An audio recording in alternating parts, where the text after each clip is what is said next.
വായിച്ച് നാളുകൾ കഴിഞ്ഞാലും മനസ്സിലൊരു നൊമ്പരമായി അവശേഷിക്കുന്നു മാധവിക്കുട്ടിയുടെ നെയ്പായസം എന്ന ഹൃദയസ്പർശിയായ കഥ. ചുരുങ്ങിയ തോതിൽ ശവദഹനം കഴിച്ചുകൂട്ടി ഓഫീസിലെ സ്നേഹിതന്മാരോട് വേണ്ട പോലെ നന്ദി പ്രകടിപ്പിച്ച് രാത്രി വീട്ടിലേക്ക് മടങ്ങുന്ന ആ മനുഷ്യനെ നമുക്ക് അച്ഛൻ എന്ന് വിളിക്കാം. കാരണം ആ പട്ടണത്തിൽ അയാളുടെ വില അറിയുന്നവർ 3 കുട്ടികൾ മാത്രമേയുള്ളൂ. അവർ അയാളെ അച്ഛ എന്നാണ് വിളിക്കാറുള്ളത്. ബസ്സിൽ അപരിചിതരുടെ ഇടയിൽ ഇരുന്നുകൊണ്ട് അയാൾ ആ ദിവസത്തിനെ ഓരോ നിമിഷങ്ങളും വെവ്വേറെ എടുത്തു പരിശോധിച്ചു. രാവിലെ എഴുന്നേറ്റത് തന്നെ അവളുടെ ശബ്ദം കേട്ടിട്ടാണ്. മൂടിപ്പതച്ച് കിടന്നാ പറ്റുമോ ഉണ്ണിയെ, ഇന്ന് തിങ്കളാഴ്ചയല്ലേ? അവൾ മൂത്ത മകനെ ഉണർത്തുകയായിരുന്നു. അതിനുശേഷം ഉലഞ്ഞ വെള്ളസാരി ഉടുത്ത് അവൾ അടുക്കളയിൽ ജോലി തുടങ്ങി. തനിക്ക് ഒരു വലിയ കോപ്പയിൽ കാപ്പി കൊണ്ടുവന്നു തന്നു.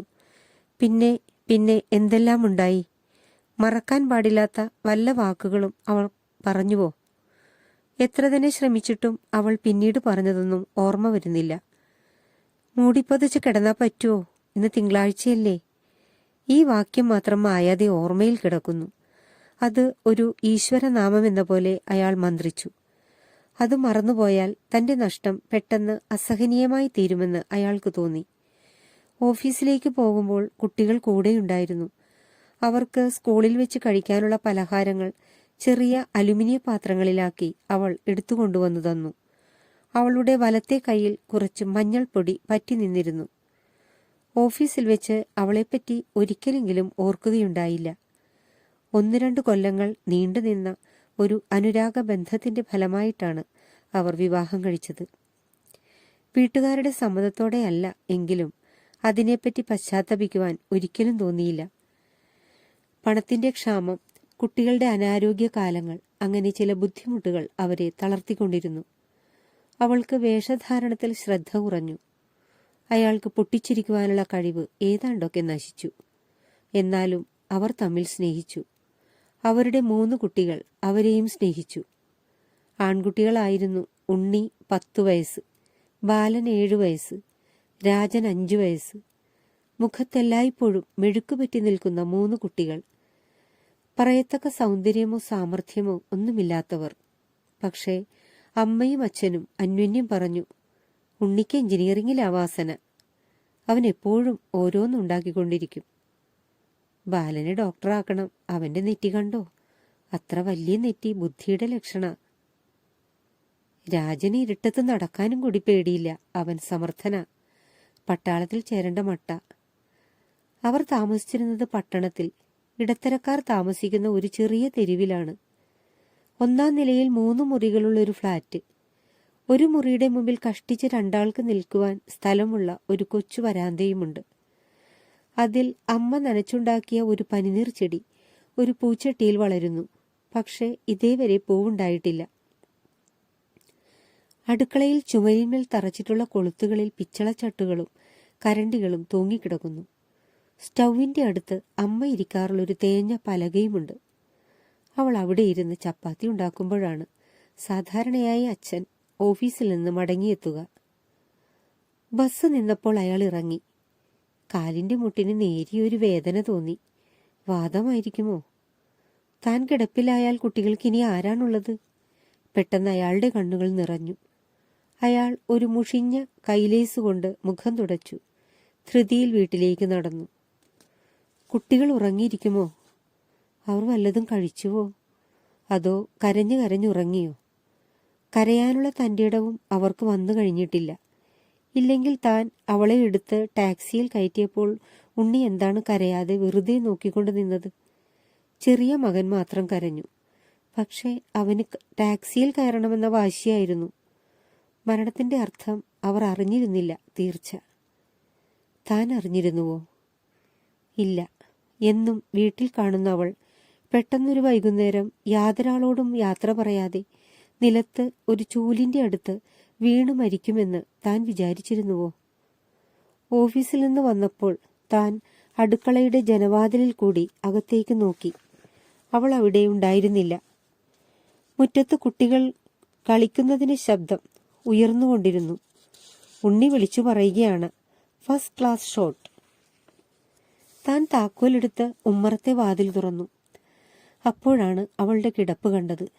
വായ അല്പം തുറന്ന് നിലത്ത് ചെരിഞ്ഞു കിടക്കുന്നു. തല തിരിഞ്ഞു വീണതായിരിക്കുമെന്ന് വിചാരിച്ചു.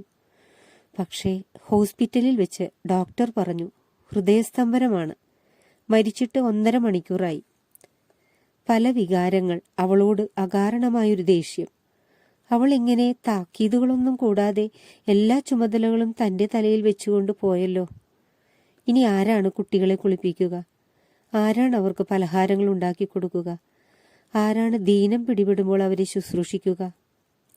എന്റെ ഭാര്യ മരിച്ചു, അയാൾ തന്നെത്താൻ മന്ത്രിച്ചു. എന്റെ ഭാര്യ ഇന്ന് പെട്ടെന്ന് ഹൃദയസ്തംഭനം മൂലം മരിച്ചതുകൊണ്ട് എനിക്ക് 2 ദിവസത്തെ ലീവ് വേണം.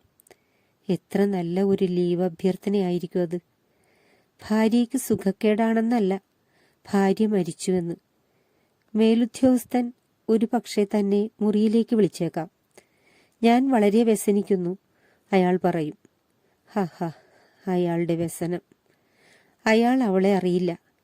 അവളുടെ അറ്റം ചുരുണ്ട തലമുടിയും ക്ഷീണിച്ച പുഞ്ചിരിയും മെല്ലെ മെല്ലെയുള്ള നടത്തവും ഒന്നും അയാൾക്കറിയില്ല. അതെല്ലാം തന്റെ നഷ്ടങ്ങളാണ്. വാതിൽ തുറന്നപ്പോൾ ചെറിയ മകൻ കിടപ്പറയിൽ നിന്ന് ഓടി വന്നു പറഞ്ഞു, അമ്മ വന്നിട്ടില്ല. അവർ ഇത്ര വേഗം ഇതെല്ലാം മറന്നുവെന്നോ? ടാക്സിയിലേക്ക് കയറ്റിവെച്ച ആ ശരീരം തനിച്ചു മടങ്ങി വരുമെന്ന് അവൻ വിചാരിച്ചുവോ? അയാൾ അവന്റെ കൈ പിടിച്ചുകൊണ്ട് അടുക്കളയിലേക്ക് നടന്നു. ഉണ്ണി, അയാൾ വിളിച്ചു. എന്താ അച്ഛാ? ഉണ്ണി കട്ടിലിന്മേൽ നിന്ന് എഴുന്നേറ്റു വന്നു. ബാലൻ ഉറങ്ങി. നിങ്ങളൊക്കെ വല്ലതും കഴിച്ചോ? ഇല്ല. അയാൾ അടുക്കളയിൽ തിണ്ണമേൽ അടച്ചു വെച്ചിരുന്ന പാത്രങ്ങളുടെ തട്ടുകൾ നീക്കി പരിശോധിച്ചു. അവൾ തയ്യാറാക്കി വെച്ചിരുന്ന ഭക്ഷണം: ചപ്പാത്തി, ചോറ്, ഉരുളക്കിഴങ്ങ് കൂട്ടാൻ, ഉപ്പേരി, തൈര്, ഒരു സ്ഫടിക പാത്രത്തിൽ കുട്ടികൾക്ക് വേണ്ടി ഇടയ്ക്കിടയ്ക്ക് ഉണ്ടാക്കാറുള്ള നെയ്പായസവും. മരണത്തിന്റെ സ്പർശം തട്ടിയ ഭക്ഷണ സാധനങ്ങൾ വേണ്ട, അതൊന്നും കഴിച്ചുകൂടാ. ഞാൻ കുറച്ച് ഉപ്പുമാവ് ഉണ്ടാക്കിത്തരാം, ഇതൊക്കെ തണുത്തിരിക്കുന്നു, അയാൾ പറഞ്ഞു. അച്ഛാ, ഉണ്ണി വിളിച്ചു. അമ്മ എപ്പോഴാ വരിക? അമ്മയ്ക്ക് മാറിയില്ലേ? സത്യത്തിന് ഒരു ദിവസം കാക്കുവാനുള്ള ക്ഷമയുണ്ടാവട്ടെ, അയാൾ വിചാരിച്ചു. ഇപ്പോൾ ഈ രാത്രിയിൽ കുട്ടിയെ വ്യസനിപ്പിച്ചിട്ട് എന്താ കിട്ടാനുള്ളത്? അമ്മ വരും, അയാൾ പറഞ്ഞു. അയാൾ കിണ്ണങ്ങൾ കഴുകി നിലത്തു വെച്ചു. 2 കിണ്ണങ്ങൾ. ബാലനെ വിളിക്കേണ്ട, ഉറങ്ങിക്കോട്ടെ, അയാൾ പറഞ്ഞു. അച്ഛാ, നെയ്പായസം, രാജൻ പറഞ്ഞു. ആ പാത്രത്തിൽ തന്റെ ചൂണ്ടാണി വിരൽ താഴ്ത്തി. അയാൾ തന്റെ ഭാര്യ ഇരിക്കാറുള്ള പലകമേലിരുന്നു. ഉണ്ണി വിളമ്പിക്കൊടുക്കോ? അച്ഛന് വയ്യ, തലവേദനിക്കുന്നു. അവർ കഴിക്കട്ടെ. ഇനി ഒരിക്കലും അവളുണ്ടാക്കിയ ആഹാരം അവർക്ക് കിട്ടുകയില്ലല്ലോ. കുട്ടികൾ പായസം കഴിച്ചു തുടങ്ങി. അയാൾ അത് നോക്കിക്കൊണ്ട് നിശ്ചലനായിരുന്നു. കുറെ നിമിഷങ്ങൾക്ക് ശേഷം അയാൾ ചോദിച്ചു, ചോറ് വേണ്ടേ ഉണ്ണി? വേണ്ട, പായസം മതി, നല്ല സ്വാദുണ്ട്, ഉണ്ണി പറഞ്ഞു. രാജൻ ചിരിച്ചുകൊണ്ട് പറഞ്ഞു, ശരിയാ, അമ്മ അസല് നെയ്പായസമാണ് ഉണ്ടാക്കിയത്. തന്റെ കണ്ണുനീർ കുട്ടികളിൽ നിന്നും മറച്ചു വയ്ക്കാൻ വേണ്ടി അയാൾ പെട്ടെന്ന് എഴുന്നേറ്റ് കുളിമുറിയിലേക്ക് നടന്നു.